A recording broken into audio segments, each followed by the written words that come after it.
Doctor, and welcome to Show and Tell for Grown-Ups! Welcome. Okay, so friends, make some noise if you have been to Show and Tell for Grown-Ups before. Love it. Make some noise if this is your first time at Show and Tell for Grown-Ups. So many newbies, so excited to have you guys. So stoked to be here tonight. Welcome to the I.O. Theater. Make some noise if you have been to I.O. before. Okay, a couple of us, so that means there's going to be some raging applause. Make some noise if this is your first time at I.O. Theater.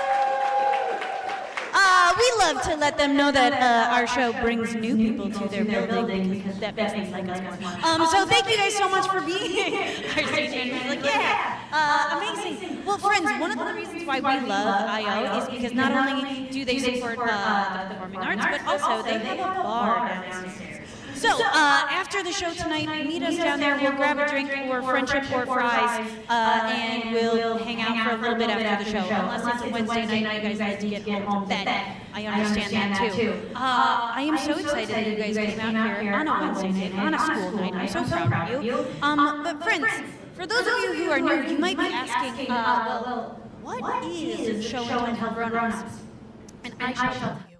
About 2 years ago, I had the idea of, hey, I keep meeting all of these really brilliant people that are potentially introverted, but they are really passionate about things. And I was like, wait a minute. I love being on stage because I've been on stage my whole life. And there are a lot of people that either aren't musicians or aren't comedians, and they never will be. And so I wanted to invite them to have their moment in the sun because I find people really interesting. And I think that if you give them 5 minutes to explain something they are really passionate about, it can be magical.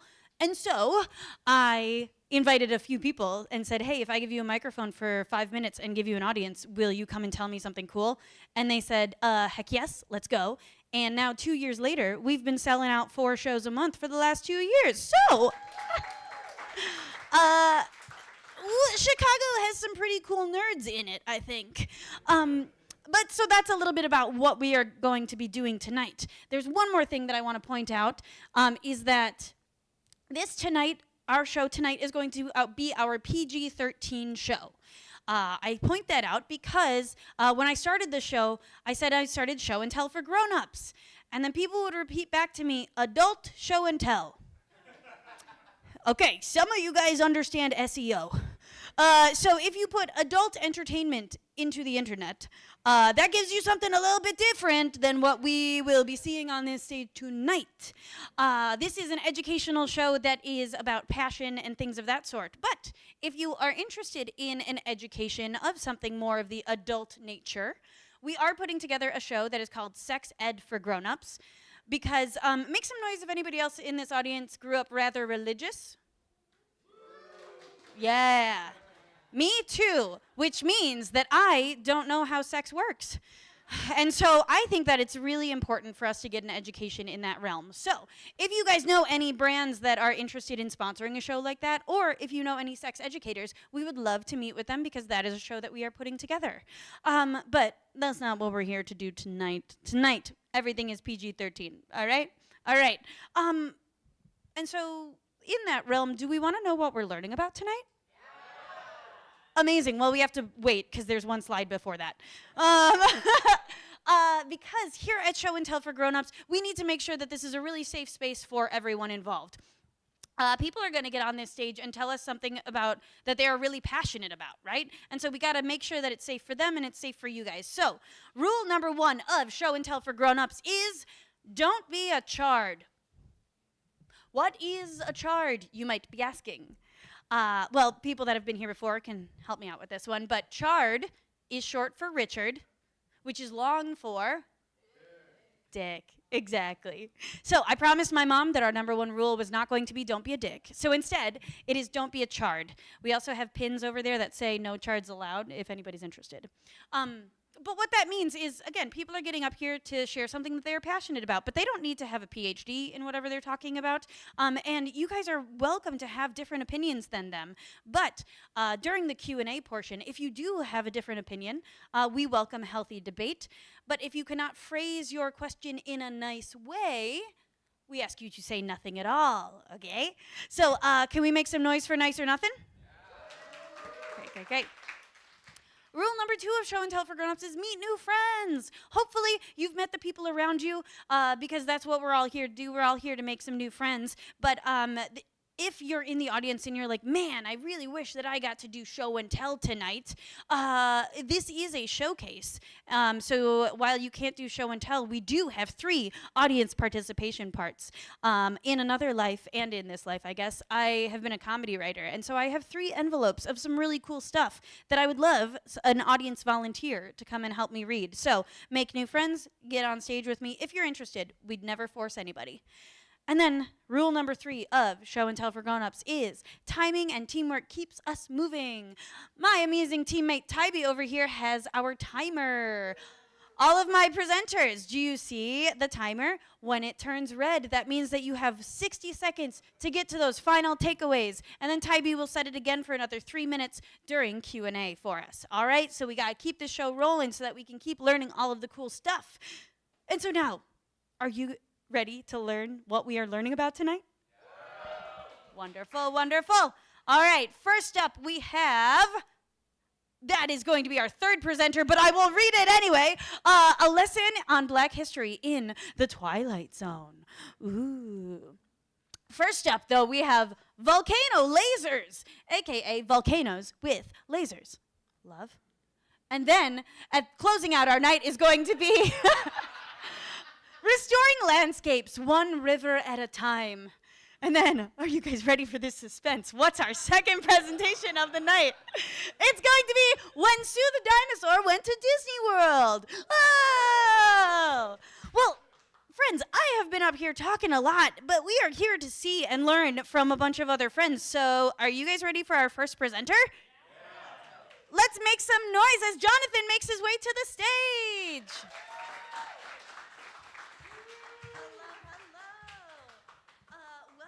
Would you like the microphone in the stand or out of the stand? In the stand is great. Well, Jonathan, how did you find show and tell for grown-ups? I couldn't tell you. Couldn't tell me? No. Okay, fine. You can keep a secret. It's fine. I'm just kidding. Well, once you did find us, how soon did you know what you were going to bring to show and tell? Pretty quickly, because I've just recently written this article, so it seemed like the, inevitable choice. Inevitable choice. Mm-hmm. Well, volcanoes and lasers, inevitable choice. I can't wait. This is your button, and is everybody ready for Jonathan? Yeah. Let's go, Jonathan. Hello, how are you? So I'm here to be talking to you about volcano lasers, otherwise known as volcanoes with lasers. It's kind of what it says on the tin. Couldn't get very poetic about it. But basically the idea is that, why am I talking to you about this? As you can see, I am a 43-year-old pile of bone dust with astigmatism, but in those 43 years, I've done a number of amazing things. And some of those things have involved stumbling towards lava. So this was some pictures from 2016 where I spent about a month at the Hawaii Volcano National Park working as a groundskeeper for the Volcano Inn, and in my free time, stumbling towards the lava. One of the things I like about lava and volcanoes in general is that it is a reminder that we are on a planet, which is astonishing, because if you know anything about astronomy, which was one of my first loves as a child, the universe is overwhelmingly cold and dark. There's nothing there except darkness and cold and death. But we are here toasty and warm because of, among other things, lava and geologic processes keeping us that way. So this is how I spent a month of my 2016. And in 2018, I spent 3 months as a volcano hiking guide in Nicaragua. This is a picture of the morning after we camped on El Hoyo, which means the hole. It's a dormant volcano. And this is me attempting to shepherd these dozen European tourists 6 to 8 hours through the wilderness back to the road where they can get picked up again. So I did this for several times each week for 3 months. The more popular tours were the volcano boarding tours, where we would hike up a pyroclastic cone called Cerro Negro with a wooden sled on our back and then careen down the sides at 60 miles an hour in about 45 seconds. We would also camp on top of Tilica, which is an active volcano, hence the wild horse being very majestic in that. We would also bring with us Luna, the volcano dog, who was amazing. Everyone loved Luna, but she would also scare away the monkeys, which was very disappointing because everyone would be very excited about the monkeys, and they're like, shh, monkeys. And then Luna would say, monkeys, and then just tear forth and scare them away. But she was great. Luna was great. But in this time of me being on volcanoes and enjoying volcanoes, I've never actually gone to the process of studying volcanoes. I've never taken a class in volcanoes or geology.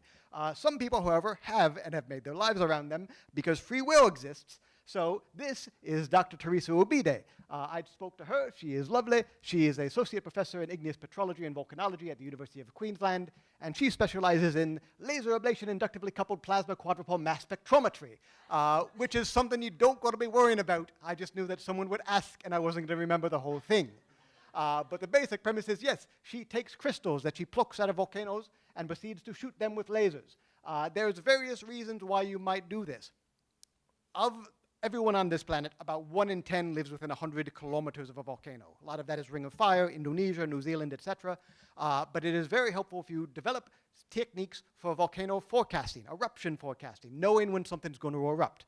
So basically, in the course of all of the underworld business, crystals grow, right? These very, very tiny crystals, anything from like a grain of rice to maybe a chickpea, but they kind of grow like tree rings, yeah? So basically, every single micrometer of the crystal forming is solidifying a chemical fingerprint of what is occurring inside the volcano at that time. So consequentially, once you have an eruption, these crystals are now outside the volcano, and so that outermost layer is basically the fingerprint of what occurred just before eruption, which is a very helpful thing to know. So in this instance, the image is a bit cut off, but that change of color on the outermost rim is basically an increase in what's called chromium oxide. It's basically an indication that a form of what's called primitive magma got into the magma reservoirs and essentially tipped the volcano towards eruption. Now, this is very helpful for knowing, but you also need to know once these crystals are outside the volcano, what else is going on. So that not only is it good for detecting when the volcano might erupt, but it might stop erupting.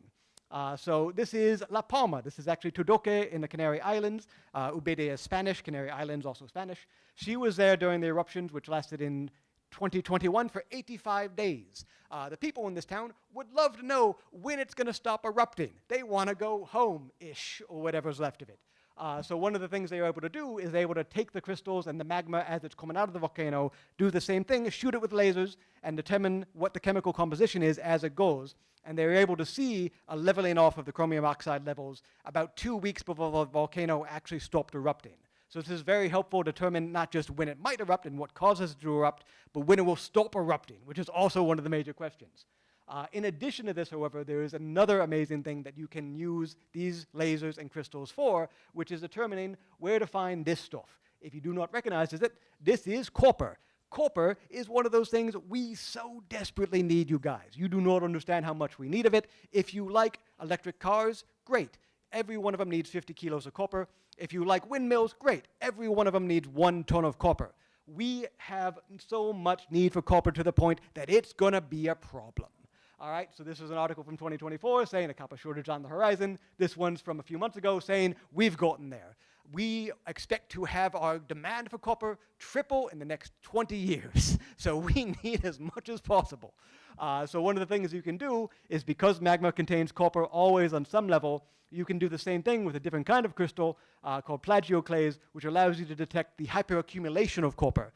So basically, at some point, Ubide would like to get to the point where you basically have this magma mystery machine with a laser in the back, and you're driving around, shooting crystal with lasers and saying, this is where we should look versus this is where we shouldn't look. So that's something that they're trying to develop at this time. They have proof of concept, but it would be amazing if they did. And I imagined, if you had more interest in learning about this, you can read the full article that I wrote. This volcano just peers into crystal balls to forecast eruptions with chemical and engineering news. If you're still interested after that, you are welcome to indulge in the gateway drug of social media influencers. I recommend Dyconite, which is an adorable pun both for geology and queerness. So if some of y'all in this room like to see butch lesbians talk about geology while posting the occasional thirst trap, that's your gal. And if you want to know more after that, then EOS is the American Geophysical Union digital magazine, which you're also welcome to check out and learn plenty about geology. And because I figured some of y'all would be curious, Qfant, that is the copper Pokemon. And that's basically what I got. Thank you very much.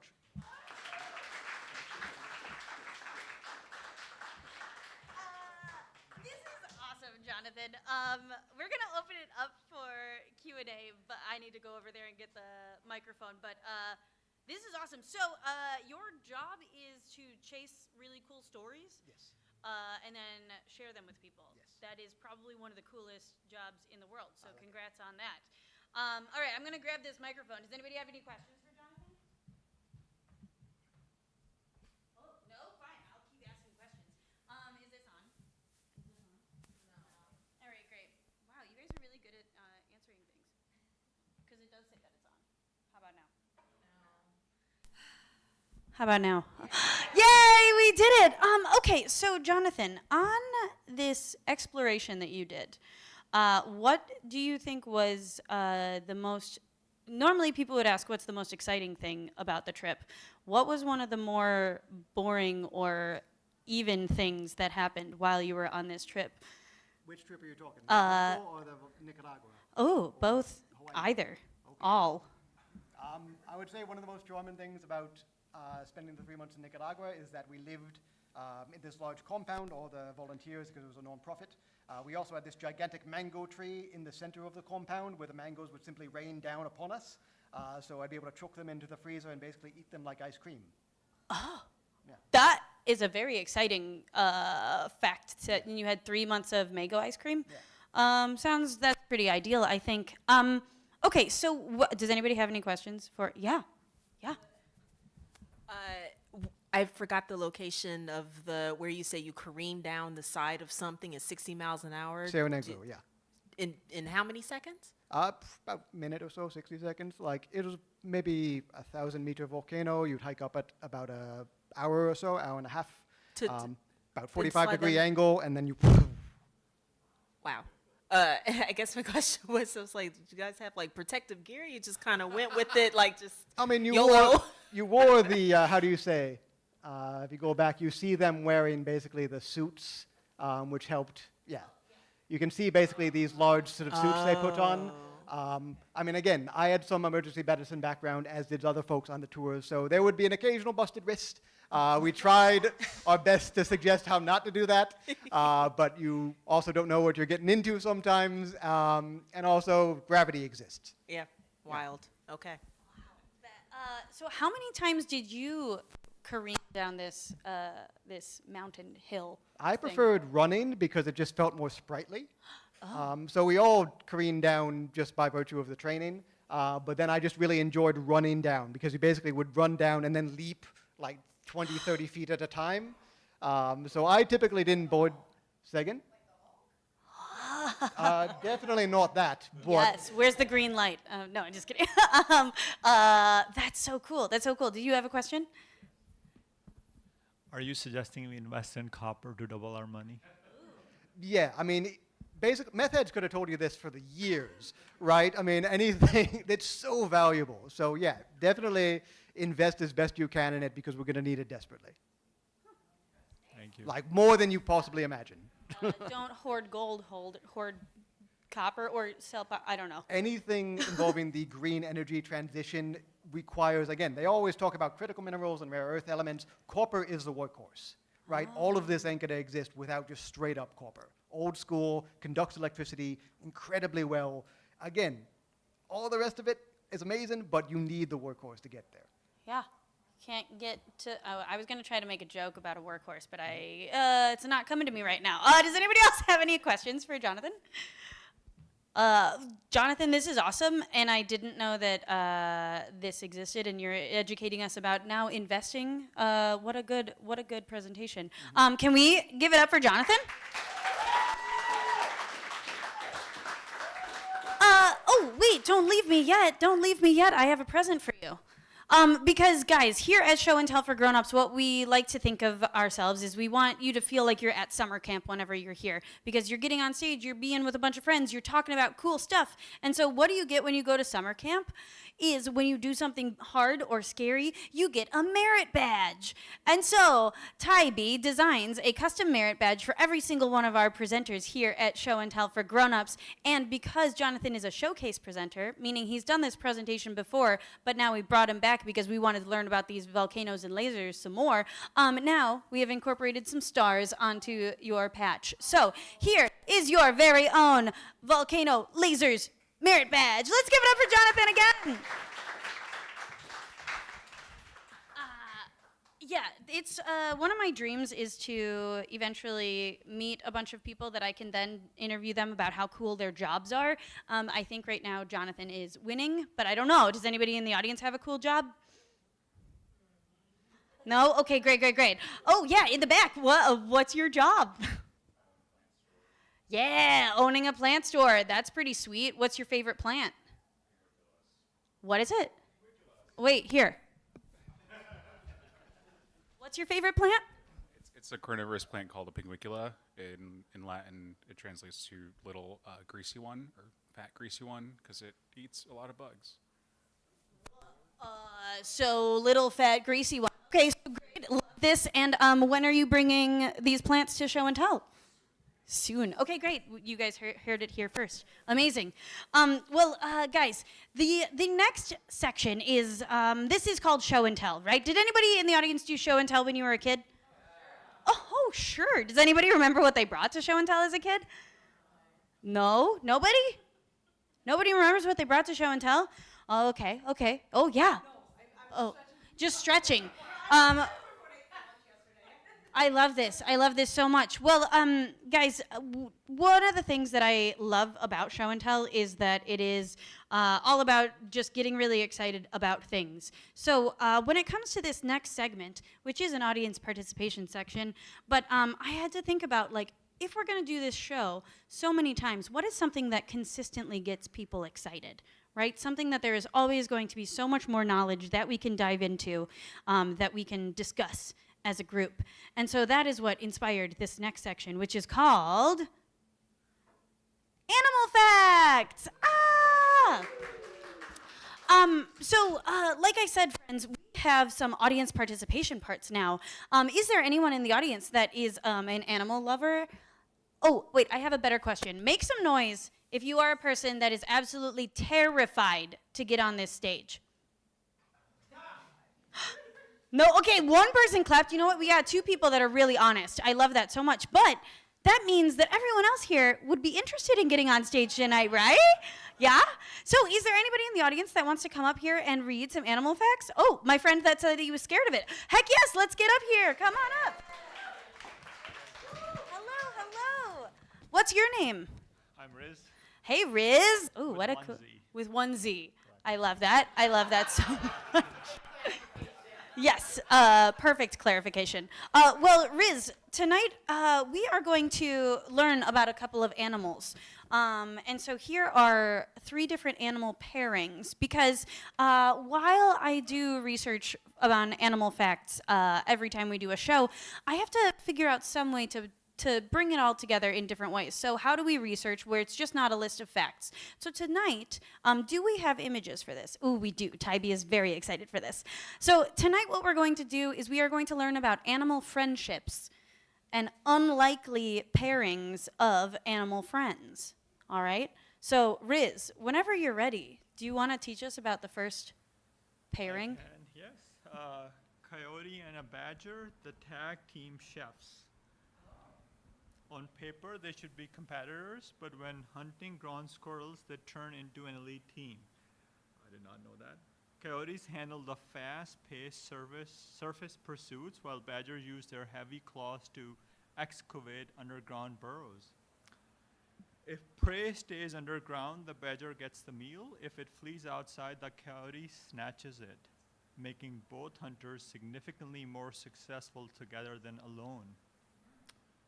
It is essentially splitting up tasks on a group project when both partners actually pull their weight. So can we get some claps for our coyote and our badger friends? Love that, love that. Riz, have you ever done a group project where there were not people pulling their weight? Yes. Perhaps sometimes. Perhaps a couple of times. Well, then maybe we need to be more like coyotes and badgers. Amazing. Well, do you want to dive into the next pairing that we have here? I don't know how to pronounce the first animal's name. WRASSE. Wrasse. Okay. Great. I didn't know either, but we got it. So thank you guys. Because remember how I said, does it terrify anybody to read in front of a group? I am terrified to read in front of a group, so that's why I get friends to do it. Anyway, so are you ready for our next pairing?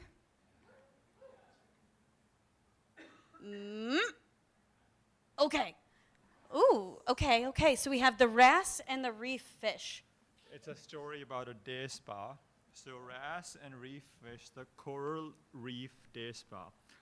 The reef fish line up patiently at specific reef locations for an all-inclusive hygiene treatment. Tiny cleaner wrasses set up cleaning stations where they eat harmful parasites and dead skin directly off client fish, even swimming safely inside the open mouths of giant predators. And they're not charged for that, I guess. So, I mean, it's free. The client fish get free parasite removal, and while the wrasse get a nutritious meal. Think of it as a neighborhood day spa where esthetician works for food. Pretty cool. Yes, we love that. Amazing. So, have you ever been to a day spa, Riz? I think so. It was for a facial massage. Oh, that think sounds it was a day gorgeous. spa, yes. That sounds gorgeous. Love that for you. Jealous of that It for was you. only once. Okay, one The time. microneedling was very painful. I don't think it, Not a frequent flyer there. no. Okay. I canceled my membership. Oh, got it. Well, then, if there's any other day spas that want to sponsor the show, like, let us know. Maybe we can convert him back. I'm just kidding. Okay, are you ready for our third animal pairing of the evening? I think so. Okay. Last, the best. Ox, pecker, and Rhinoceros. rhinoceros, the security guard service. Rhinos have terrible eyesight, making them vulnerable to stealthy predators and hunters. Enter the oxpecker, a bird that perches directly on the rhino's hide to eat ticks and parasitic flies while providing a loud hissing warning call whenever danger approaches. The rhino gets parasite control and an early warning system, while the bird gets a free buffet. Wow, that's good. And a safe perch. It is essentially a personal security detail paid entirely in insects. So there we go. Very symbiotic. Very symbiotic relationships. We love this. We love this to see this in nature. And also, we love you for reading our facts, Riz. Let's give it up for Riz. I can take that for you. Well, Riz, this is also animal facts. So, do you have any animal facts that are some of your favorites? I don't mean to put you on the spot, but if you have any, we would love to know them.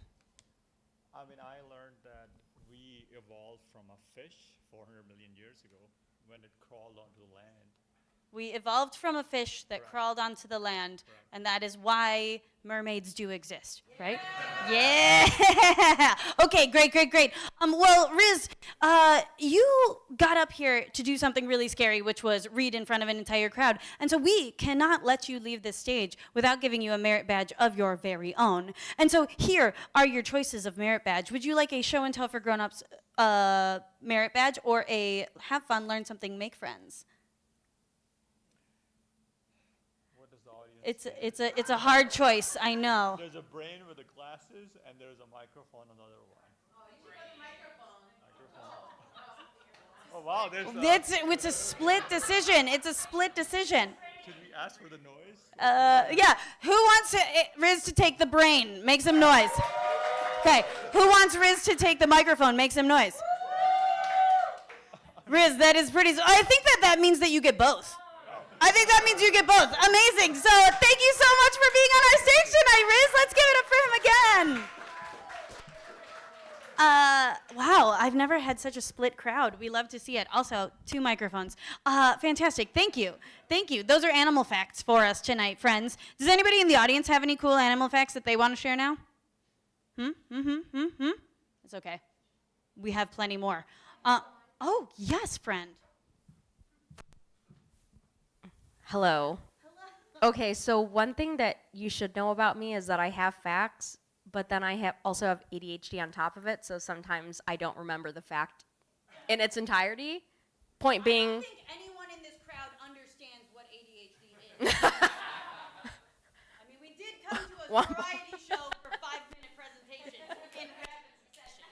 Anyway, Okay, point being is maybe don't quote me on any of this, but I follow this guy on TikTok, and he actually, I think he lives in Florida, and he essentially will go down into the reefs and spear hunt the lionfish that are down there.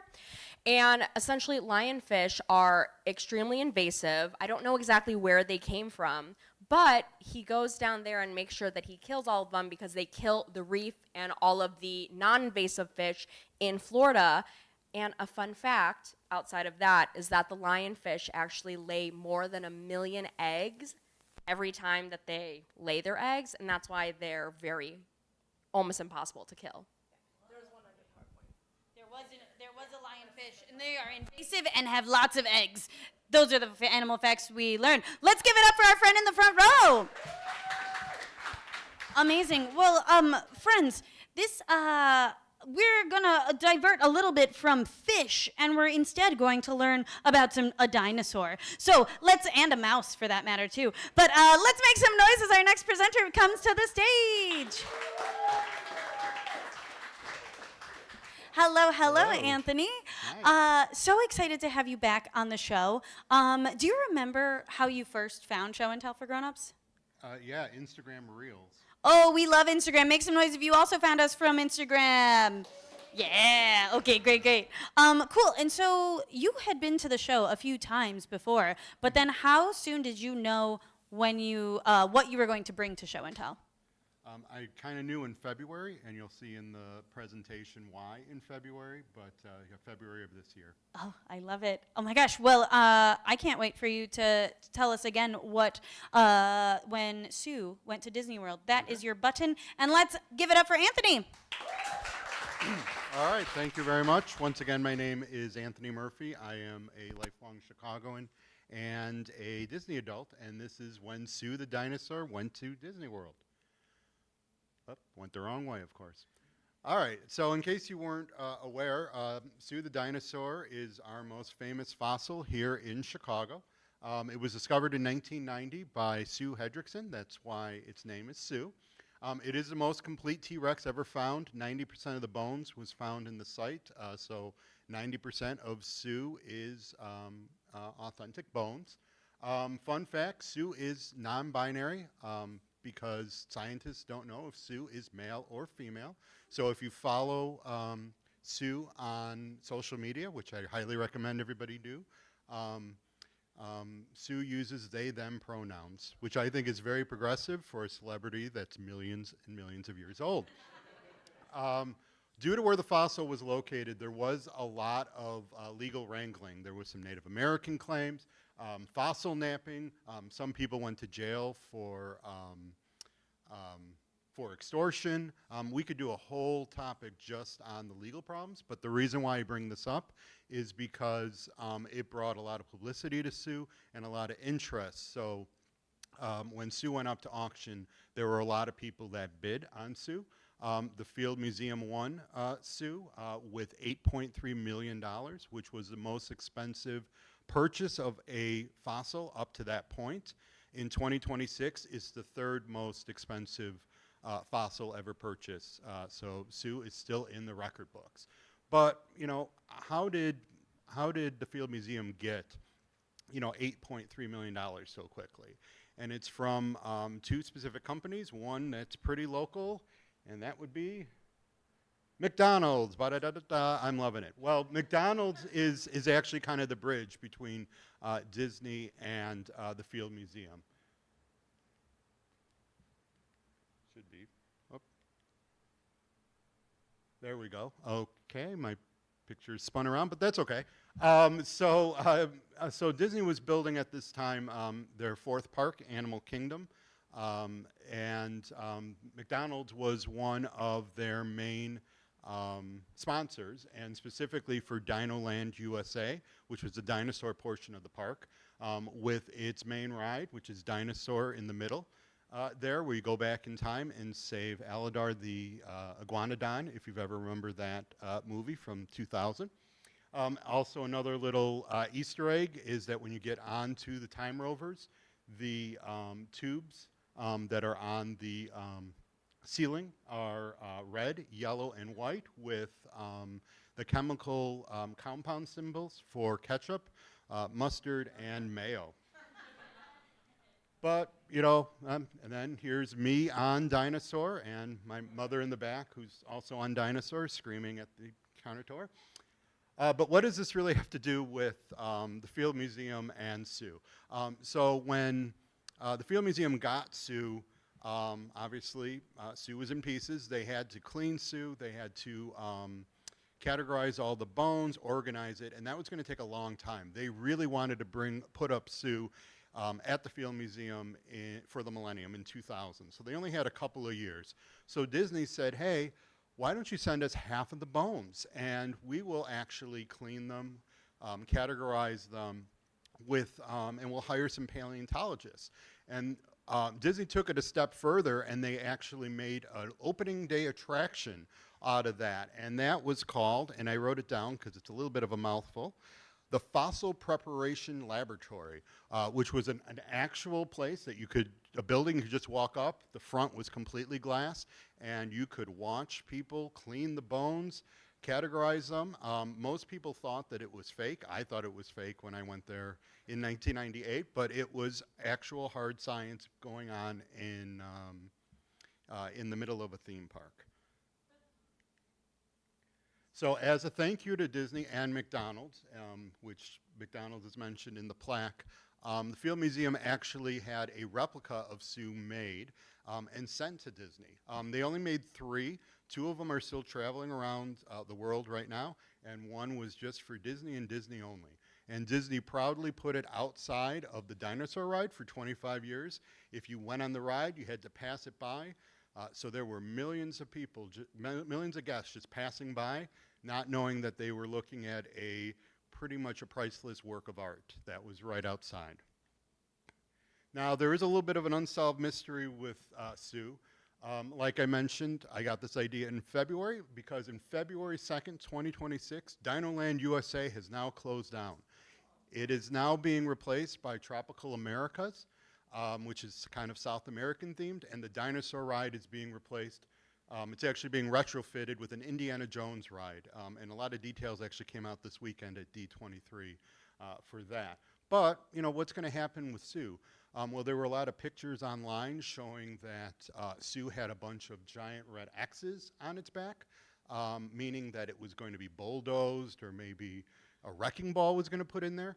People online started speaking out.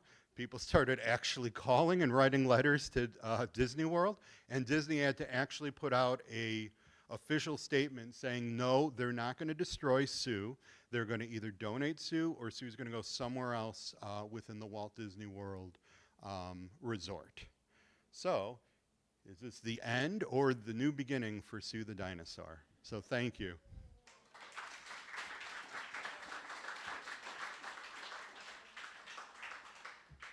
Is it just the beginning? Oh, that's awesome. Thank you so much. How many times do you think that you personally saw this Sue at Disney World? In the last 25 years, yeah, right? Yeah, I was going to say probably 50 times.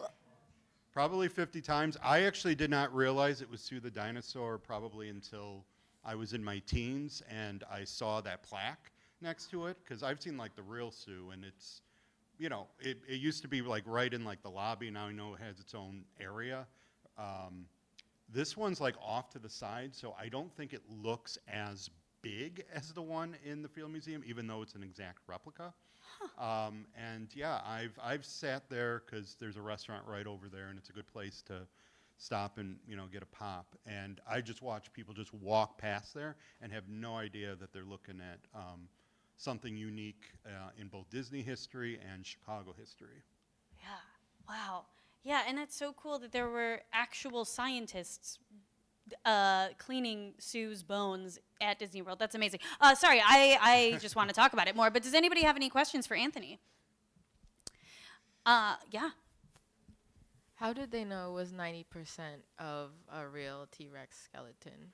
Yeah, so when Sue Hendrickson dug up Sue, they knew it was a T-Rex, so they were able to kind of count the bones and they were able to see that 90% of the bones were accounted for. Usually when fossils are kind of put up, it's usually maybe like 50% bones and like 50% like casts and stuff like that. So for Sue, it was 90% bones, and then the rest was cast. The other weird thing about Sue is that if you go and look at Sue, that's not Sue's actual head on the actual setup of Sue, because Sue's head is way too heavy. So Sue's head is actually off in a glass case on the side. Well, that's nifty. That's something that I didn't know about. Okay, cool. Does anybody else have any other questions? Oh yeah. What's your favorite dinosaur? That's a good question. I would probably say pterodactyl. I should probably say the Carnotaur because I have the puppet over there, and that's the dinosaur that chases you around on the dinosaur ride at Animal Kingdom. So probably one of those two. Awesome. Were you here at either of the shows where we had a real life paleontologist talk about the Jurassic Park movie? Unfortunately not. I wish I would have came to that one. Well, you would have loved him and had a million questions for him because on this stage a few months ago, we had someone, his name's Eric. He is a real life paleontologist, and he came and told us all about what Jurassic Park got right and what Jurassic Park got wrong about paleontology. And it was a phenomenal lecture for us. But then he also told us, because the question is, what is your favorite dinosaur, right? And what we learned from that lecture is that dinosaurs still exist and roam the land today. Because, what are real life dinosaurs today? Birds, chickens, all of those. They are direct descendants, which is pretty nuts, well, Anthony, thank you so much for bringing this artwork and paleontology to light for us. For a second time, you are fantastic. We love to have you on our stages. And here is your new star merit badge. So let's give it up for Anthony one more time. Thank you. Also, amazing that you've been to Disney World over 50 times in the last 25 years. That is crazy. Do you remember how many times, like, total? 90 times. Wow. Has anybody ever been to Disney World? Make some noise. Okay. I haven't been to Disney World in, I think, like 20 years, and I gotta go back. We gotta go back. Anthony, I'm coming to you for all of the tips on how to get those fast passes going. Amazing. Well, friends, are you having fun? Are you learning something? Amazing. Well, if you want to keep that knowledge coming, we got some more shows coming up just down the calendar. So this week, we actually have 2 more shows. Sunday, we are going to be at Simone's. Make some noise if you know Simone's in Pilsen. Yeah, okay, so Pilsen is one of the neighborhoods that is so incredibly loyal that we sold out our first show there with only advertising it for about like 2 weeks, and because they do not leave Pilsen. And so if you guys are interested in coming to that show, grab your tickets now before I start boosting it on Instagram, because Pilsen is loyal to Pilsen and we love it down there so much. That venue is fantastic and it's super cool. We sold out that show and then people kept showing up and we had to have standing room only. So if you want a seat, grab your tickets now. And then make some noise if anybody knows Heritage Bikes and Coffee. Yeah. Well, friends, Heritage Bikes and Coffee is a pretty exciting show for us because a couple months ago, we applied for a community building grant with the Lakeview Roscoe Village Chamber of Commerce, and we were awarded the grant.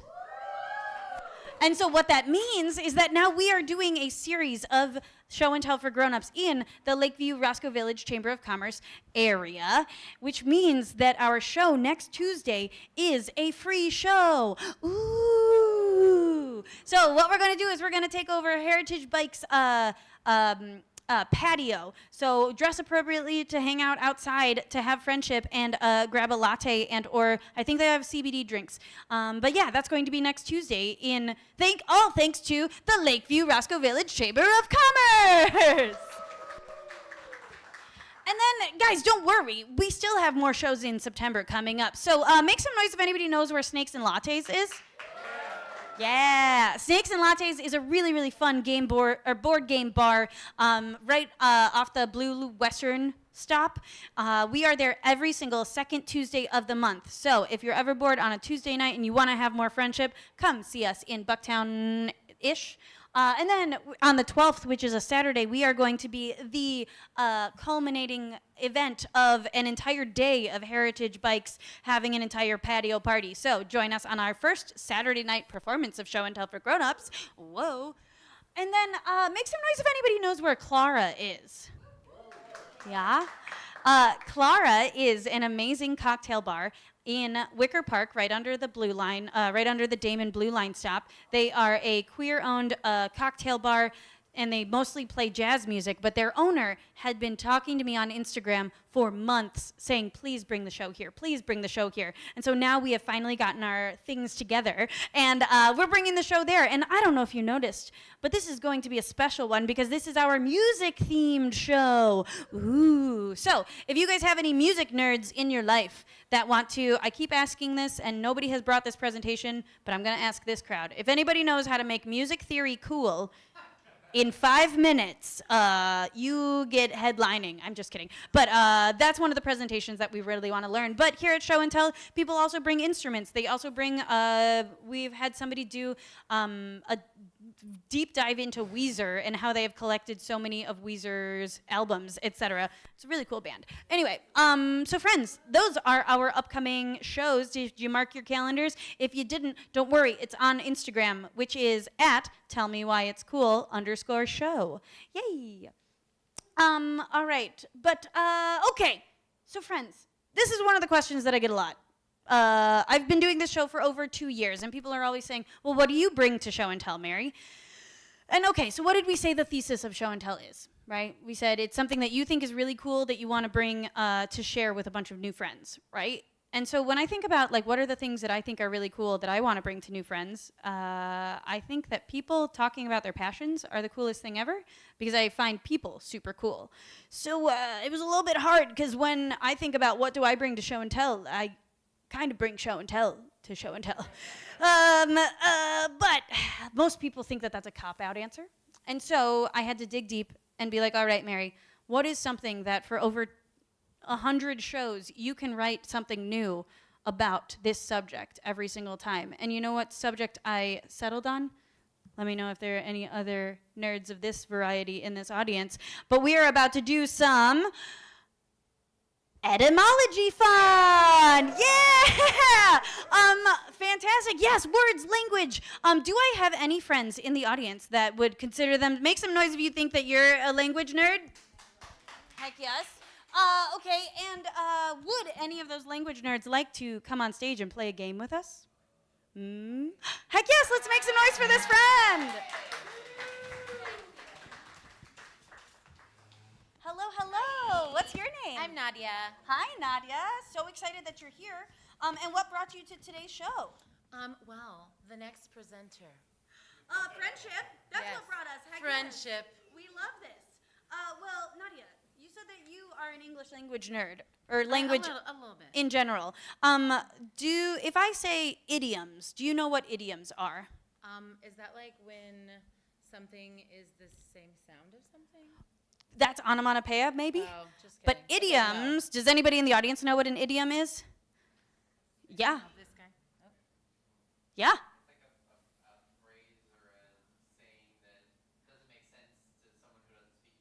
Exactly. Yeah, a phrase that doesn't really make sense, but then if you speak the language, you understand what it means, right? So like killing two birds with one stone, that kind of a thing. That's an idiom. And so because I love language so much, in trying to come up with new games every single time, what I did is I actually did some research into different idioms in different languages. And so we have taken those idioms, translated them into English, and now our audience is going to guess what these idioms mean.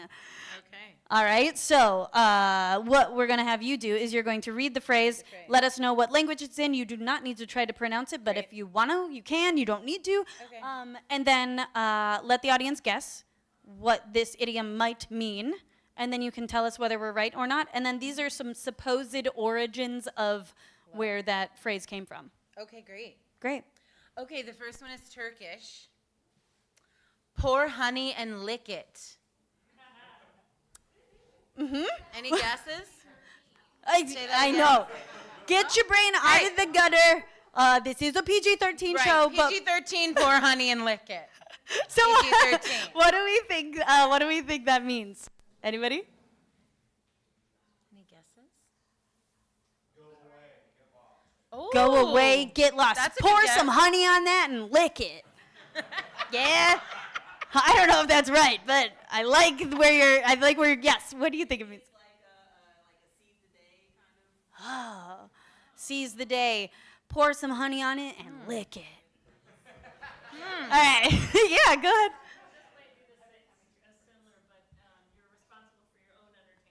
Oh, responsible for your own entertainment. I like that. I like that. Nadia, are any of us right? No. No. Okay. So this phrase is used to describe a space or a surface that is impeccably, spotlessly clean. Like your floor is so clean you could eat off of it. Wild. Okay. So the supposed origin says marketplace hygiene. Merchants would boast about their clean counters by claiming you could spill sweet honey directly onto the floor and lick it off without picking up dust. Any of Yeah. y'all have houses like that? No. No. No, not at all. Amazing. Well, that's Wow. pour some honey on it and lick it.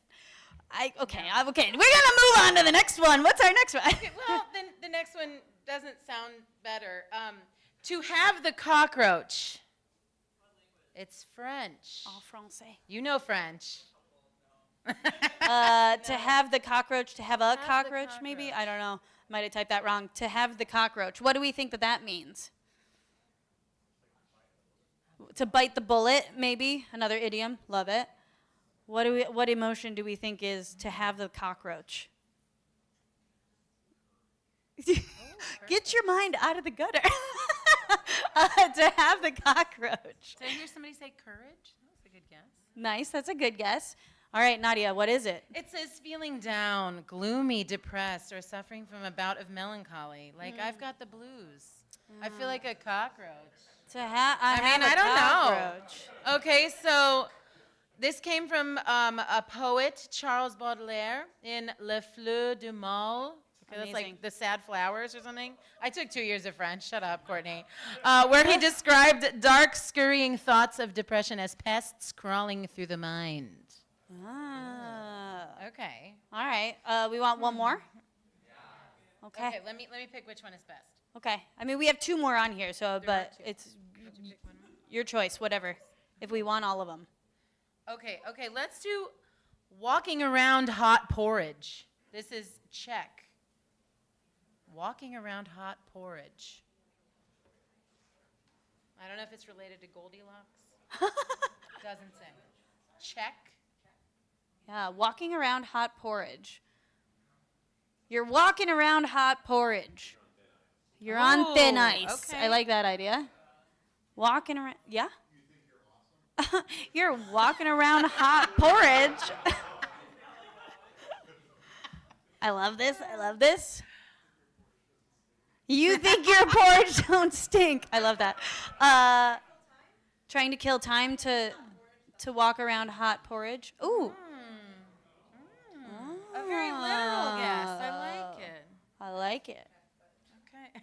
That's okay. Neither do we. What was it? What do you say? Oh, yeah. Yeah, well, you're still wrong.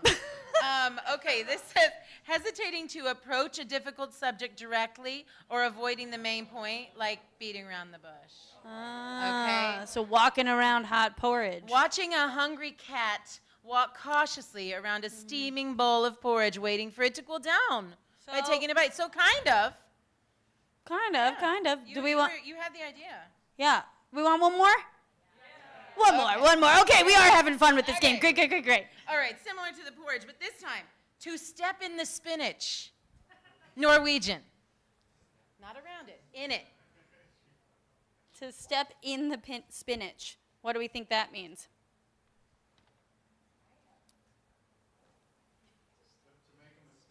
to make a mistake. You really stepped in that spinach. To step in the spinach. Oh, we got it? Yeah. We got it Yeah. first guess? Yeah. Heck yes, good job, Anthony. We needed the last one. There we go, there we go. To make an awkward social mistake or commit an embarrassing blunder, like to put your foot in your mouth. There we go. Amazing. Okay, it says a phonetic alteration of the older word spazieren, means walking, stepping out of the garden path into delicate spinach crops left obvious, messy footprints. There we go, there we go. How about that? Stepping in spinach. Stepping in spinach in Norwegian. Yes.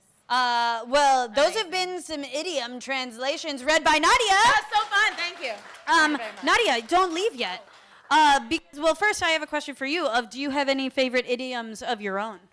Oh, gosh. Oh, malaphors too. Wait, I what do are love malaphors? So malaphor is when you take one part of one saying and another part of another saying, and you put it together, and it's so silly. Like, you can lead a horse to water, but you can't change its spots. There you go. You can lead a horse you to go. water, but you can't change its spots. I love that so much. Yeah. What are some more of yours? We Do you used have to any? Monday malaphors, and we put them on a dry erase board until we exhausted all the options. Maybe we'll start it again. Maybe we'll start it again. That sounds super fun. And fun. Nadia, you did an amazing job, and so you get you. a reward for your amazing job. Would you like a show and tell or a brain? I want the microphone because I Heck love yes. a microphone. Yes, Nadia! Let's give it up for Nadia! Well, friends, that is etymology fun because, again, I love languages, love interacting with different things of that sort. And so, guys, I got one more question for you. Can you help me finish this phrase? There are big ships, and there are small ships, and there are ships that sail the sea, but the best ships are...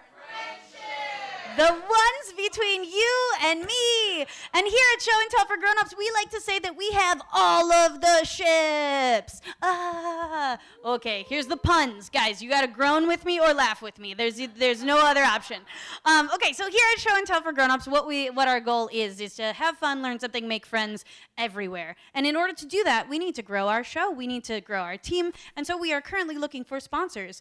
So if you know of a small business that you think would pair well with our organization, heck yes, we'd love to meet some small businesses in Chicago so that we can promote some of these small businesses that we should patronize.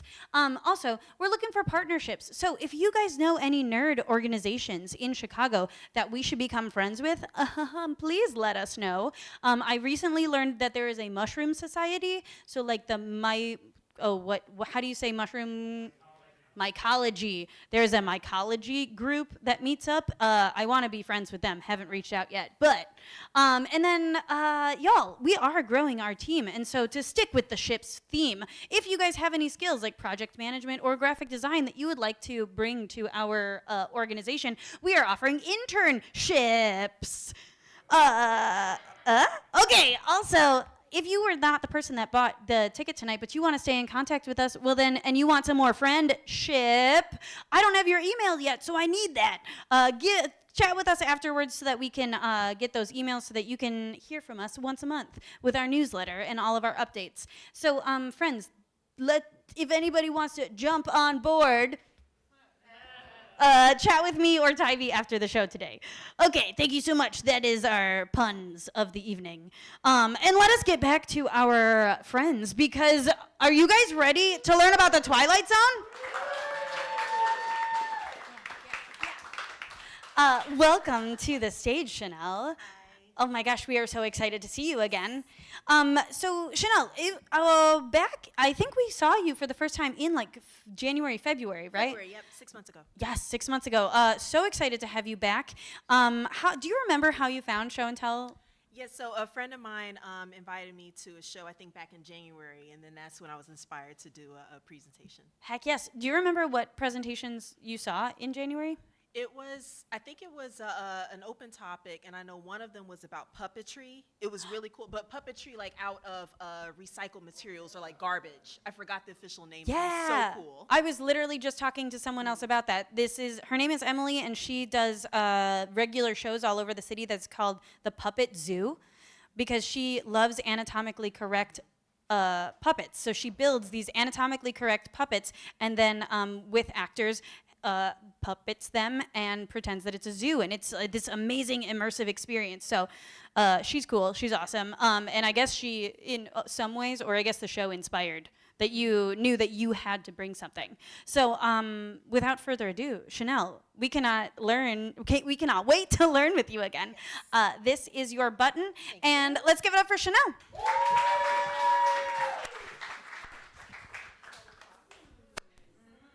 Thank you. Courtesy of my friend Sally back in Charlotte. Shout out to her. Okay, so happy kind of halfway to Black History Month. So we're going to talk about one of my favorite sci-fi anthology series, The Twilight Zone. If some of you are big fans or maybe just know a little bit of it, I don't know, I think in middle school when I saw my first episode. It was called 5 Characters Search of an Exit. And since then, it's been like a family tradition to watch The Twilight Zone either during the 4th of July or on New Year's Eve. So if you are familiar with the show, then you are familiar with the creator and narrator, that's Rod Serling. And so every episode, he starts and ends with it. He'll come on and does his little monotone monologue. But a little more about him and why he created the show and why it's a lesson in Black history. So it's the 40s. He served as a paratrooper in World War II. And honestly, the trauma of that experience, he turned to creative writing as an outlet after he served. And there was a lot to write about, and there was a lot going on in the 50s when he started his writing career. So, there was the rampant economic boom post-war. There were people buying houses and moving to suburbia. There was the rampant consumerism, all the good things. But Rod Serling was like, no. I mean, yes, all the things are going on, but his position was to really criticize all of the social issues of his time. So, yes, all of those things were going on, and it's great, but he's like, let's peel back the layers a little bit more, because what else was going on in 1950s America? There was housing discrimination and rampant segregation and racism and the influx of violence from terrorist groups like the KKK. So the catalyst, if you're all familiar with the murder of Emmett Till, that took place in Mississippi, but the very infamous open casket ceremony was held in the Bronzeville neighborhood in the south side of Chicago. But, so if you remember learning about it in history class, the pictures, of course, from that was horrific, but it finally really shed a light on the horrors of what was going on in this country. And for Rod Serling, it was, while it served as a catalyst for the civil rights movement, because soon after then we had the Montgomery bus boycott for Rosa Parks, for Rod Serling, he's like, okay, finally people are paying attention to what's really going on, and I can write about this. So the next year, in 1956, he wrote a teleplay called Noon on Doomsday, and it was very on the nose. It was about lynching. It was, it took place in the States. He's like, okay, you have seen what's happened. I'm going to write about it so you can all, so that the mass audience can really learn about this. But unfortunately, when he took it to, I think it was like ABC or something like that, the censorship was so strong, it basically whittled down the strong messages that he wanted to convey it to basically nothing. So he tried again in 1958 with another teleplay called A Town Has Turned to Dust. Now, he tried to tweak a few things here and there to tone it down just a little bit, but he was still very much like, pay attention to what I'm trying to tell you. It kind of went through the same thing with censorship, and so it was after this attempt that he realized that he needed to approach these themes about segregation and racism and all those social issues that he wanted to criticize, but put a filter on them. And what greater filter than science fiction? So in 1958, he wrote The Time Element, which served as kind of the unofficial first episode of The Twilight Zone. He wrote it for the Westinghouse Desilu Playhouse, and it was a big hit because it featured like all the elements that you're used to learning that you know of for the Twilight Zone, where it's a compelling story, then there's maybe like some sort of little twist ending. So it had all the right stuff. CBS picked it up. It was a big hit, and thus the Twilight Zone was born. One thing that I wanted to note here is that if Desilu sounds familiar, that was the production company of one Desi Arnaz and Lucille Ball. So we can kind of thank them for why the Twilight Zone exists, and another show, which somebody may ask me about after this presentation. So that's the Twilight Zone was born, and Rod Serling went to write 92 of the 150 or so episodes.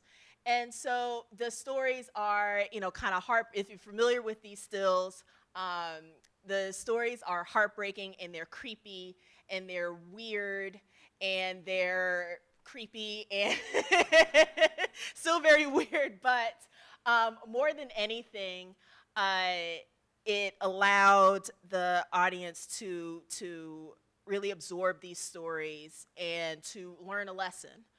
I put a heart around him because he's my favorite. So that's really my presentation. What I wanted to highlight are there are a few episodes. If you've never watched The Twilight Zone before, I highly recommend these episodes for various reasons, whether for the very strong themes or just what they represented at the time that they came out in the late 50s, early 60s. Last thing I wanted to say was a special shout out to @TheMakeThatMagic. It was an Instagram account that highlighted this as what inspired my presentation. So that's it. Yes!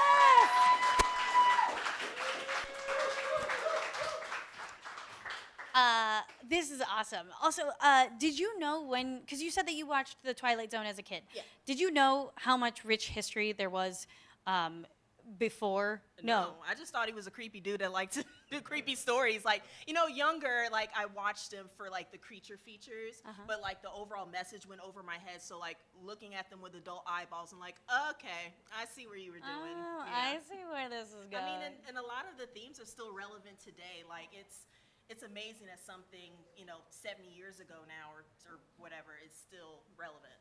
So yeah, awesome. Does anybody have any questions? Yeah.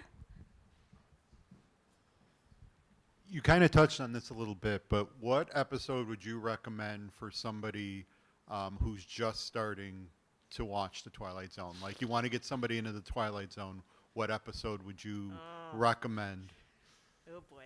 And I'm not trying to freak them out for first thing. Okay. There was one I mentioned. The Monsters That Do on Maple Street is a really good one. Not to give too much away, but there are themes of paranoia. It's not, there's no like jump scares or anything creepy happening, but it's enough, it's very unsettling throughout the episode to keep you captivated. I also recommend The Obsolete Man for something similar. It's all I can say about that one is that knowledge is power, and so it's still relevant today. I love that. I love that. Do we have any other questions? Do we have other Twilight Zone fans? Yeah. Okay, amazing. Do we have more questions? Heck yes. Yeah, as a fellow Twilight Zone fan, my dad was a huge fan. What is your favorite Twilight Zone episode? Man, probably I gave it away. Whoops, I'm sorry. I didn't mean to do that. Oh, sorry. I messed up real bad. Sorry. You don't get the clicker anymore. My bad. Well, okay, so I'll talk about it. So sorry. My favorite episode probably has to be The Eye of the Beholder. Like with those, it's just that was great as far as the reveal and everything in the end. Like I know it's the one that is like the most memorable for a lot of people. So it's probably my favorite. What is yours? Yeah, what's yours? It's the one where like he like dies and he goes to like heaven and he's like a gambler and everything and he like wins at all the gambling stuff. I know what you're and then talking at the about. end it's like, okay, never mind. Well, Yeah. There's always a twist at the end. There's always a twist, but like a way better than M. Night Shyamalan twist, right? How many seasons were there? I think the original run was like 6 seasons or so. There was one season where they did like hour-long episodes. Okay. It was kind of strange, but I think it was How long were six. our episodes normally? 30 minutes. Oh, like 30 the minutes. 20 or so. Okay, great. So just enough to like have a lunch break and eat lunch and watch. Okay, great. Now I'm gonna watch The Twilight Zone. Fantastic. Does anybody else have any other questions for Chanel? Oh yes. What was the other show that you mentioned? Oh, thank you, kind stranger. So when I mentioned the Desilu production house is really involved in the creation of Twilight Zone. Lucille Ball, the level of involvement is still heavily debated, but I'd say she deserves to be credited for the creation or why Star Trek exists. Because she believed in the project. It got shelved a couple times and some financial things with the pilot, but she invested in it. And even though it bankrupted, unfortunately, her production company, it grew to what it is today. Yes. And it was also Star Trek was one of the first shows to have an I think an interracial relationship. Yeah, I mean, other than I I Love learned that Lucy. on Drunk History. I love that show. Yeah, same. Do we have one more question? Same question. Amazing. Well, Chanel, this was absolutely fantastic. Let's give it up for Chanel. And now we also this thing is so cool. Can you tell us? Wait, who made this for you? So my friend Sally in Charlotte, she's a fellow Twilight Zone enthusiast, and so we had a theme party, and she presented this to me. That's so cool. So yeah, if you can't read it, it's a Twilight Zone video VHS with lights in it. That's so cool. And Chanel, now you get your very own showcase pin to wear with your first pin. Yes. Let's give it up for Chanel one more time. Thank you. So cool, so cool. I love it when people have physical objects to go with these amazing stories. So great job, everybody. I have one more question for y'all. Is anything, oh, that's not my question. I don't know. But my question for you guys is there anything historic happening in your lives right now? Hold on, don't look at the screen until we get to the right one. Look over here, look over here. Okay. Yes, here we go. Is there anything historic that's happening in anybody's lives? Anything that we can celebrate? Yes. I retired after about 40 years in my work a month ago. Amazing! Happy retirement. Amazing. What are you going to be doing with your retirement other than coming and meeting all the cool nerds in Chicago? That's it. That's it? Just I've decided not to worry about what I'm going to do. Yes, that's the best choice I think anyone could make. Amazing. It's a gap year is what. Oh, it's a gap year. I love that. I love that so much. Heck yes, what's your name? Let's give it up for Julie. Yeah. That is such an exciting thing to celebrate. Does anybody else have anything else to celebrate in their lives right now? And yes. I'm celebrating the 15th year of my business. I own a performing arts school. Whoa, what performing arts school? It's called Sunshine Dance and Bright Lights Theater. We're in the western suburbs. I love it. Which western suburb? Glendale Heights. Glendale Heights. Well, if anybody's in Glendale Heights, we gotta go visit. Say it again. Sunshine Dance and Bright Lights Theater. Sunshine Dance and Bright Lights Theater. 15 years. Wow. Congratulations. That's amazing. Cool. Well, those are some really cool things to celebrate. Oh, we got one more in the back. Heck yes. I couldn't see ya. Do you want to pass that back there to our friend? We met 16 years ago. Happy anniversary-ish and meeting days. Oh my gosh, so cute, so cute. What's the secret for 16 years of cuteness? Heck yes, hookup apps! We currently just applied for a sponsorship from a hookup app, so you know we love them. Anyway, so friends, that was not the segue that I meant to do, but one of the things that is also exciting is that there are a lot of really historic things that happened this week in history, and so that is what inspires our next section, which is called, ironically, not Have Fun, Learn Something. What is happening? All right. Well, it's called This Week in History. You know what? I think I figured it out, guys. This is our last show at I.O., and so the I.O. ghost is mad that we're leaving. Yeah, and so they've just decided that they're just going to sabotage this all of our tech for today, which rude. It does not make us want to come back and stay longer. But this is our last show here at I/O for our 6-month I/O run. So thank you all so much for being here for it. But friends, is there anyone in my audience that is a history nerd that would like to come and read some of This Week in History? Huh? Yeah, let's give it up for this friend. Hello, hello. What's your name? Hi, John. Let's give it up for John. Feel free. Gonna fight my fear tonight. Yes. Oh my gosh, we love this. This is the most welcoming crowd ever to fight a fear of standing on stage. But reading is also a scary thing, and so John, you are going to master this, and I'm really proud of you. I think I know how to read. Okay, I'm really proud of you for that. Most kids today don't. Well, you know, that might be true. But wait, what's your name again? John. John. Let's give it up for John one more time. So, John, there's some historical events on there. So, yeah, that one's just extended because I did some more research and I found some more cool stuff about that last one. But that's only if the audience wants to learn more about it. So when we get there. But, John, I'm going to let you, either you can read just the titles and we can summarize, or you can dive in. But we have 3 historical events that happened this week in history. Alrighty, well, I ramble, so we'll see what happens. All right, so August 21st, 1888. None of us were born yet. Burroughs patents the adding machine. So Do we have any accountants in the room? any accountants? Okay, because this guy saved your life. Okay. Yes. And probably gave us the IRS, but that's a different story. All right, so, before 1888, they spent endless nights adding up long columns of numbers. One tiny mistake on line 50 meant tearing up the page and starting all over again. Sounds like a typewriter. Former bank clerk Burroughs fixed that by patenting the first practical adding machine, which I thought we had back in ancient Greece, but apparently not.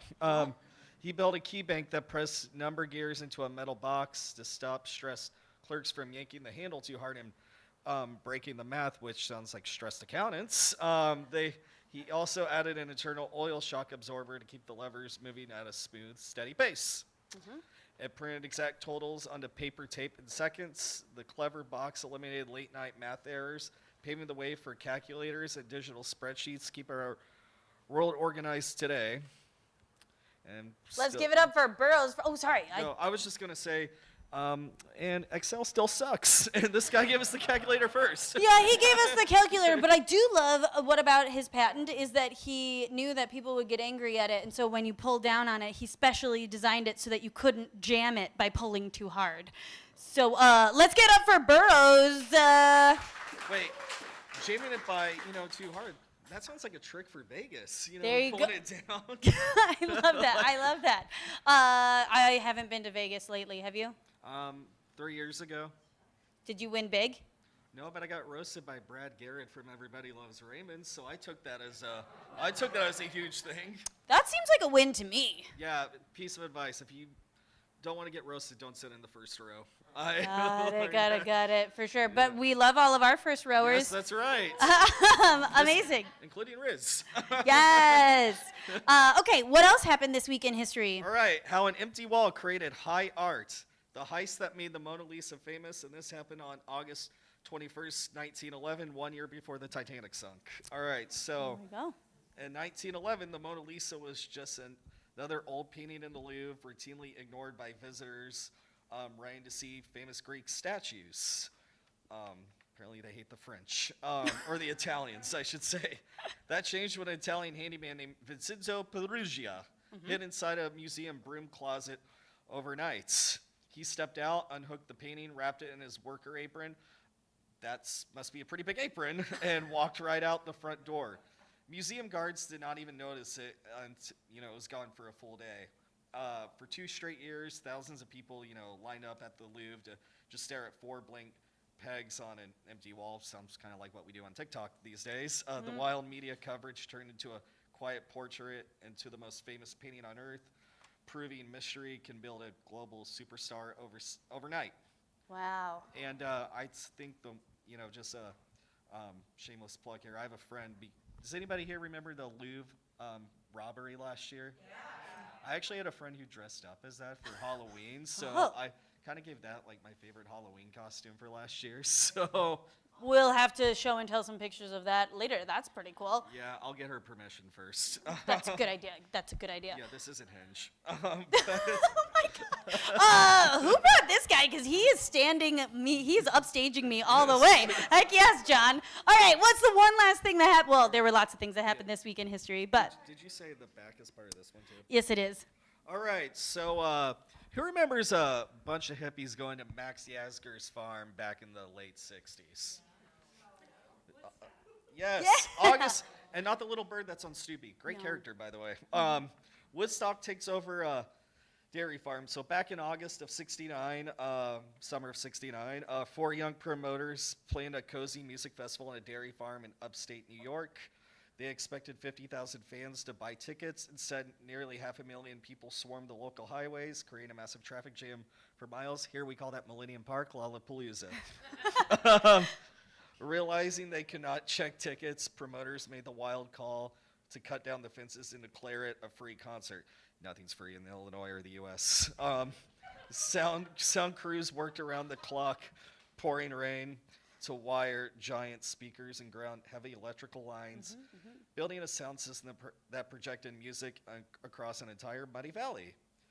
With legendary sets from Jimi Hendrix, rest in peace, Janis Joplin, also I think she's dead, and The Who, 500,000 strangers turned a rain-soaked farm into a peaceful pop culture milestone, proving that good music and great vibes can turn pure chaos into history, which I think that happened also at Lolla this year. Like they had someone had the largest amount of attendees. That was either this or last year.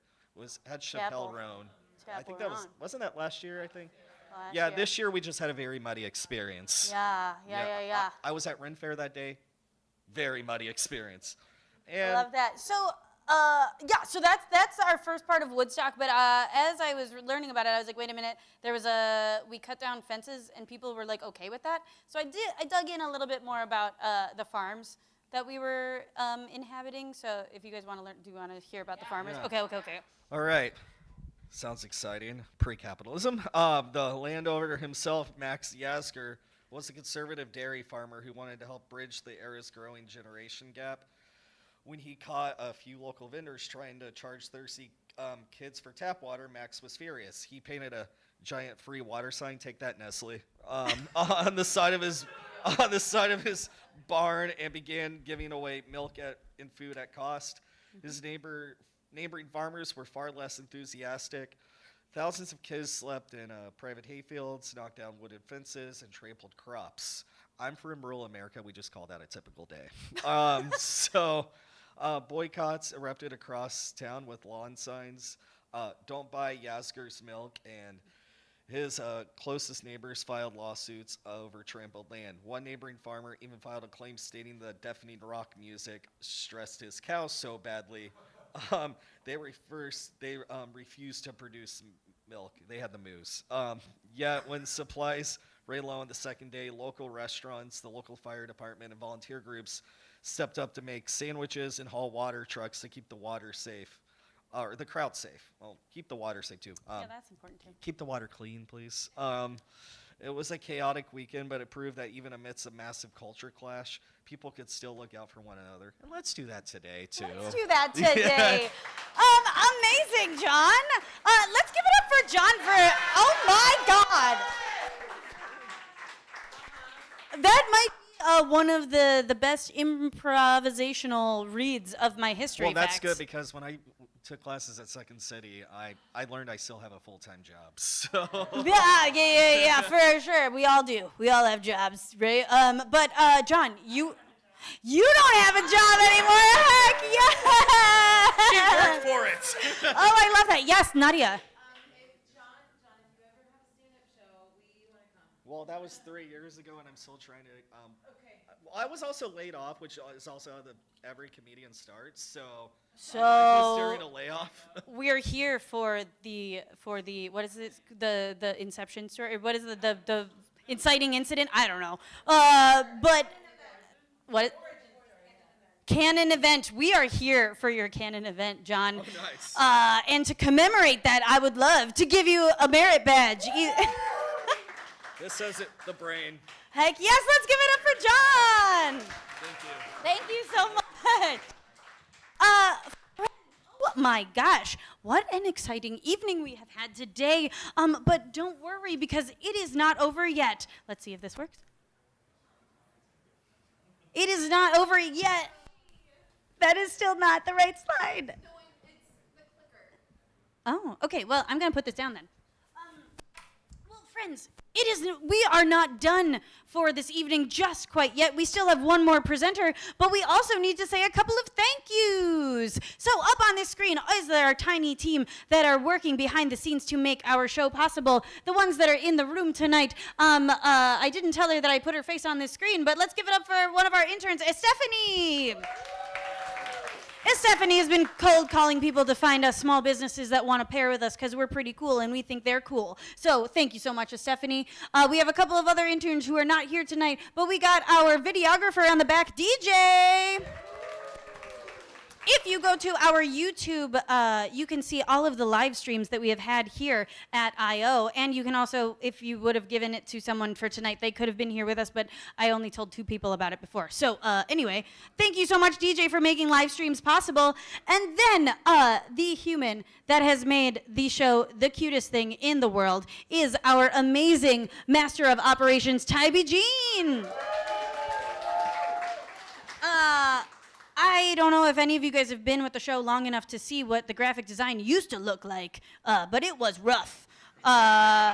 I think that I am good at being on stage, but I am not good at making things look cute. And so Tybee joined the team after doing an amazing presentation and has therefore made this whole brand the cutest thing ever. And I don't know if you have seen this fantastic banner behind us, but Tybee designed and then made that for us because I said the thing that makes me happiest is little triangle pennants, and I really want them in our show. And then one day Tybee shows up and said, hey, I made this. Do you like it? And I'm like, yeah. So now this is our backdrop at every single show. So let's give it up for Tybee one more time.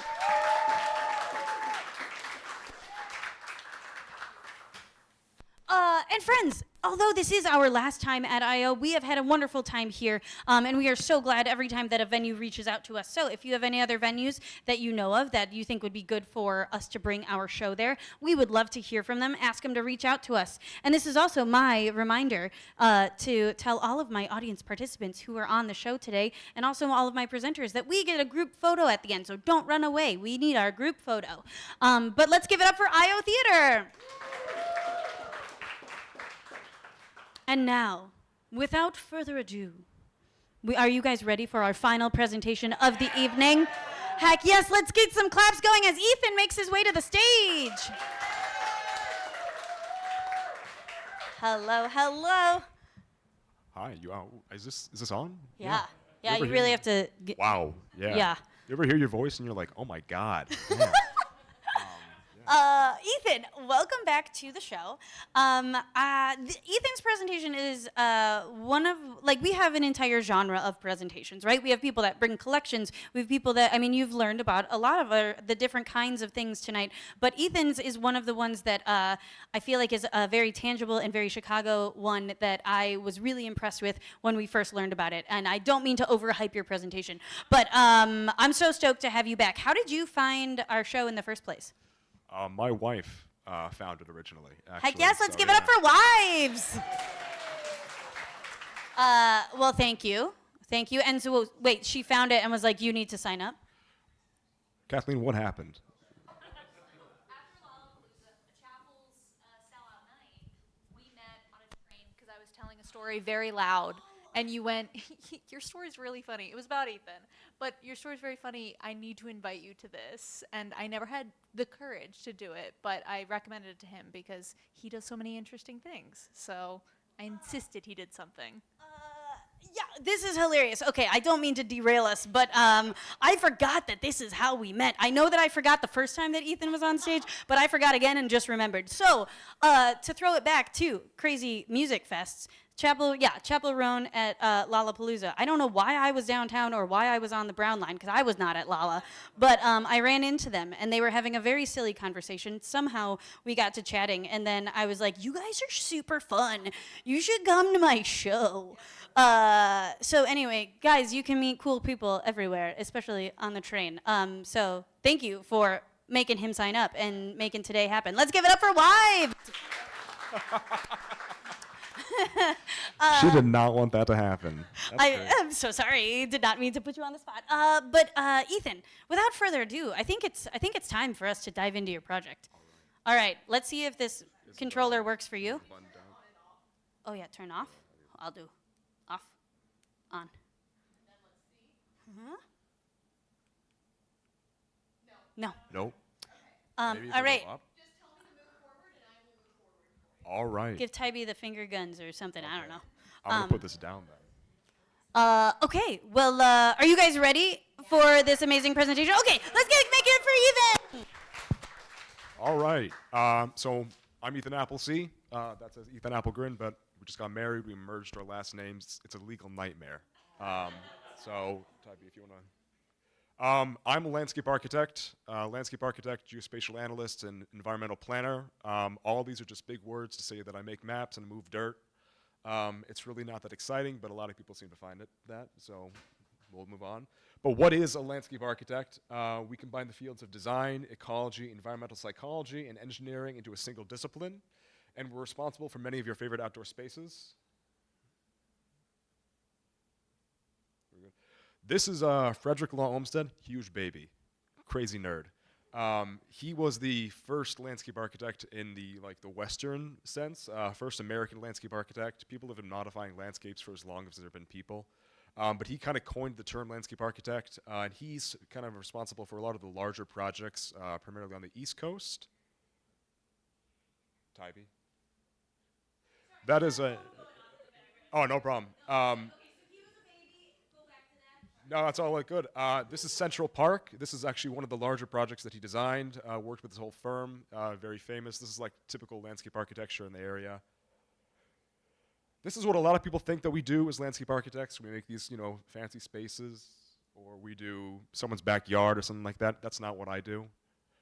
What I do is a little bit different. I'm an environmental landscape architect, and what we typically do is environmental remediation, which is we take degraded landscapes and bring them back to what they used to be. This used to be a dammed ecosystem, and we actually blew up the dam. Crazy. People got so mad about it. And we restored the hydrology back to what it's supposed to be, so it was a lot of fun. This is the Lower DePage River. We actually did a large-scale intervention to re-meander the river, so it's channelized right now, and we actually made it sinuous and wavy and all sorts of stuff. I fell in that river, and it hurt like crazy. This you guys might recognize. This is the Goose Island on the side. It's the Goose Island Channel, and then right there's the Wild Mile made by Urban Rivers. Fantastic firm, really, really successful. It's actually right around here. It's if you haven't checked it out, I highly recommend it. It's fantastic. I've also fallen in this river, fun fact. I have fallen in every single river I've worked on because the banks are often steep, and I'm terribly uncoordinated. But it's okay, because we're here today. So. You might be thinking, why does a landscape architect focus so much on water? And the answer is land shapes water and water shapes land. They're kind of combined, they're dual systems, and they kind of join together. You have these two things interacting with each other, and they kind of form this one continuous system that's kind of beautiful if you really look at it for a while. So back to this is Ground Mill at Fullersburg, Salt Creek. We did a lot of interventions with the oxygenation and the reduced turbidity of the water, meaning we increased the oxygen content by adding these things called riffles, and we helped kind of reintroduce some native species of fish. And now let me just tell you, when you work in these professions, you focus in on one other profession that you really can't stand. Ichthyologists, fish people, that's mine, and I'll tell you why. They do stuff like this. They go out. Next one, actually. Keep going. They name things like that, horny head chub, and they make me say that at public presentations. If you've ever said the phrase horny head chub in front of 300 people, and you try to keep a straight face, it goes complete bonkers. It just completely falls apart. It's a mess. It's terrible. This is one of the species that we actually reintroduced at Fullersburg. Really exciting. They're actually endangered in the Chicago region. It was great to find them there, even if it was a little bit ridiculous. This is an emerald shiner, super tiny fish, about the size of my thumb. Also reintroduced to the area. We are one of 3 streams in the Midwest that currently have them. So that was a really big deal. And they are actually only able to survive in this kind of like coalition with other minnows. They form like these massive multi-species pods, and it's really actually very interesting. But this is just one of the species that we were able to bring back, and proof that these rivers can restore if they're given the right amount of right amount of attention and progress and stuff like that. Central stone roller, unfortunately related to the horny head chub. This is a great fish. They actually move rocks around on the ground, and they form these little nests. That's really called stone rollers. They use the blunt nose on the front. I know a lot about fish for someone who hates ichthyologists, but there's a good point for it. And then this crazy guy, this is a northern pike. We caught this northern pike about 2 weeks after we took down that dam at Fullersburg, which was one of the biggest success stories in my career personally, because these guys are fantastic. They put up a crazy fight when you catch them. They're like the #1 fish for most anglers in the region. And this is just a sign that, when you have like the large predatory fish back in the region, it shows that there's a substantial like underpopulation that's successful on breeding and going back and around. So this was a great find to have. This was huge. So that circled area in yellow is what we call a riffle. And while it looks like just a pile of stones, it's actually a little more complex than that. What it does is it reintroduces oxygen into the water by moving the water around in different patterns. It disrupts the typical flow. It's great for habitat. And there's a couple of guys. This is just oxygenation water. This is a hellgrammite. It looks really scary. Again, it's about the size of my pointer finger. But they habitate these riffles because they need these stone structures to kind of like anchor themselves to. They turn into Dobson flies, which I think is the next one. Yeah, that's a Dobson fly. Look, they look really scary. The pincers on front, they don't actually pinch. They're sensory organs. Very cool. They're really interesting things, but they're incredibly important because they're indicators of incredible stream health. And we found them on every single one of the sites we've restored as part of our projects, which has been really cool. They just kind of show up. Things know when to come back. So you might be wondering, what is the whole point of this river restoration? Like, is it good for the animals? Is it good for the people? That's the Los Angeles River. You can see it's channelized in the center. Those trees, those are full-sized, full-grown trees. That's a normal floodwater. That storm actually overtopped and flooded the highway, which is a crazy amount of stormwater damage. I think the total cost was like $1.2 billion in damage to like the highway and the surrounding infrastructure. A lot of money went into these projects. And this is what they actually could look like if they were remeandered, really healthy, structural, and all this. So we can skip this. We don't have enough time. And then back to this. And so the point of all this is that, you have these systems that look degraded. They look broken down. The Chicago River was one of the most polluted waterways in America for decades at a time. But the problem with all this is that it was just ignored. When you bring back attention to these spaces and you bring back the focus and the redetermination and you bring back the ecology, these things have a chance to come back. The Chicago River is the cleanest it's ever been since the start of the Industrial Revolution in Chicago. Today, we have over 70 species of fish. We have over 200 species of arthropods, which are just bugs. And we have beavers. There's rumors that there's otters. Someone found an eel in the river, which was crazy. And these are all success stories because we just need to keep patronizing these projects and showing that we have support for the local environment. We can actually bring it back. We can do better. And that's all I got. So, yeah.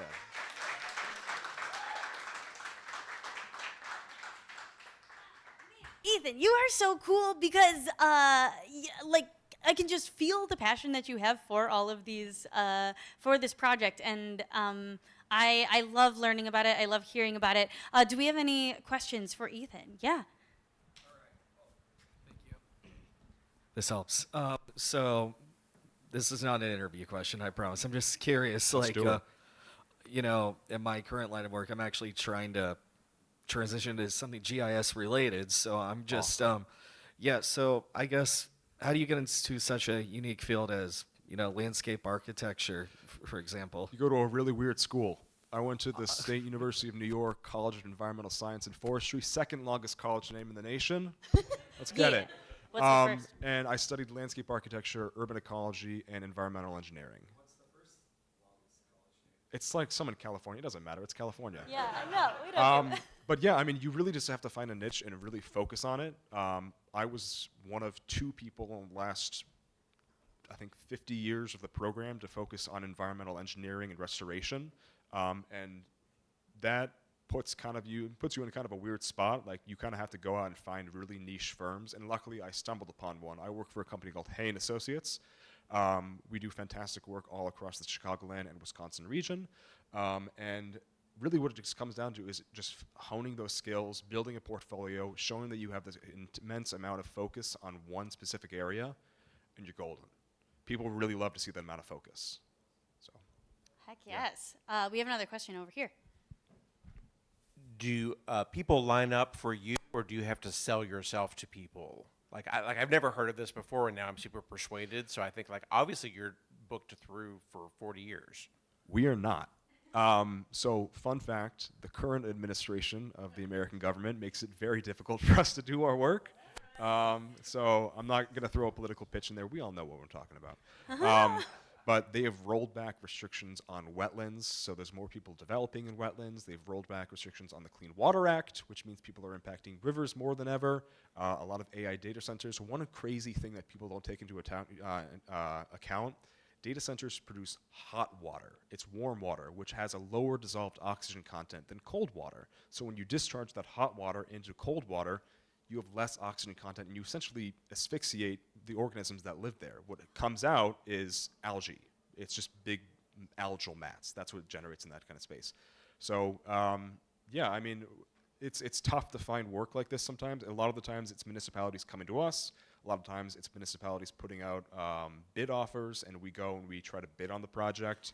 But these are really, these are projects that people are starting to get more interested in. So like I work on a team of engineers, environmental scientists, ecologists, landscape architects, hydrologists, ichthyologists. It's, you know, it's a great thing to be in a really diverse team, but at the same time it makes it very competitive to get these projects. And you also have people who, you know, the bigger firms like, does anyone know who Site Design Group is? Yeah? Yeah, Site Design Group, they're real flashy, they're very pretty, they do a lot of great work.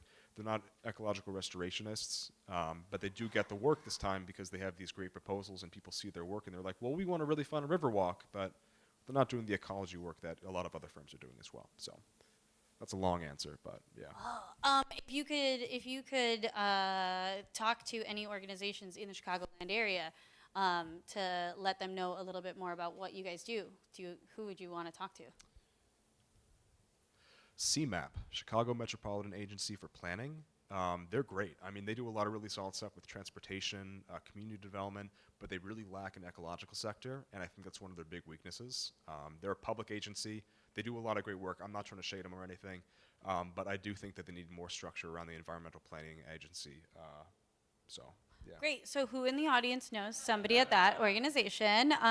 Let's get them connected. Ethan, this is amazing. Let's give it up for Ethan one more time. Dude, I love to learn things that actually have impacts on the world. And so what you're doing is fantastic. Thank you so much for what you do. And as a small thank you, here is a new merit badge with stars on it. Yeah, thank you so much. Let's give it up for Ethan. Well, friends, that has been Show and Tell for Grown-Ups. Did you guys have fun and learn something? Amazing.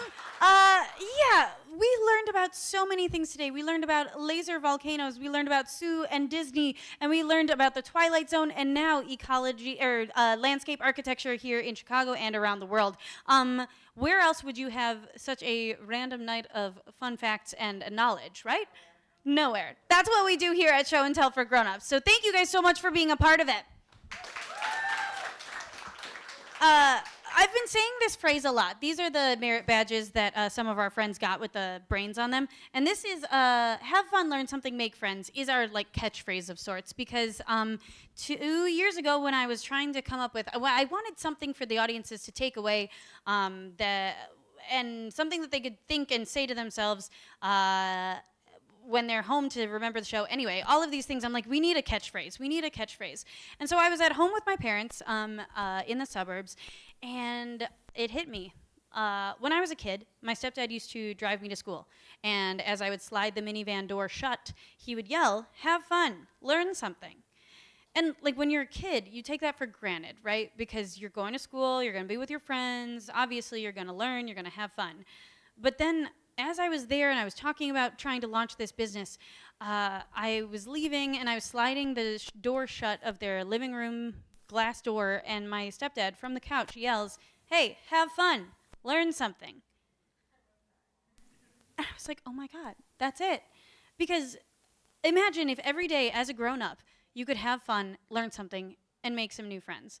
That is our goal here at Show and Tell for Grown-Ups. And so thank you, friends. Thank you so much for being a part of it tonight. And let's give another huge round of applause to all of our presenters tonight as they make their way back up to the stage.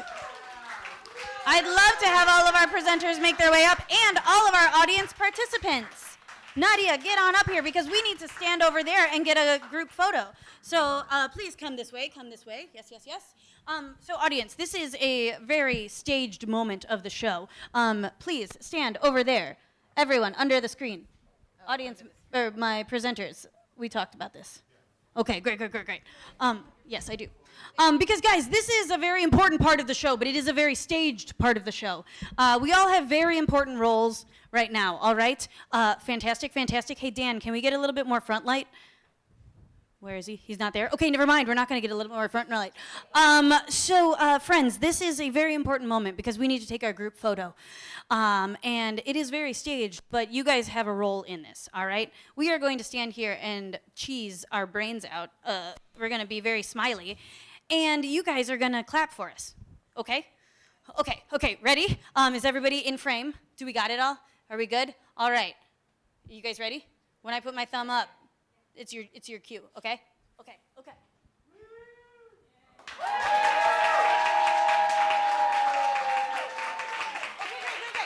Okay, now everyone on stage, we have a really important role now. We're all gonna say show and tell for grown-ups together, okay? Are you ready? Okay. Show and tell for grown-ups! Amazing, wow, everyone did a fantastic job. Now, you guys get to clap for them too, because this was fantastic. And welcome to Show and Tell for Grown-Ups. Can't wait to see you next time. Thank you to everyone. And, the one thing that I didn't talk about is our merch. We made merch this year. If you want to come check it out, it is all of our merit badges that we've had over the last year. And then, friends, we're also going to be downstairs for a drink. So that has been our show. Thank you so much. And our stage manager is not there to turn on the lights, but we would normally turn on the lights right now. Yay!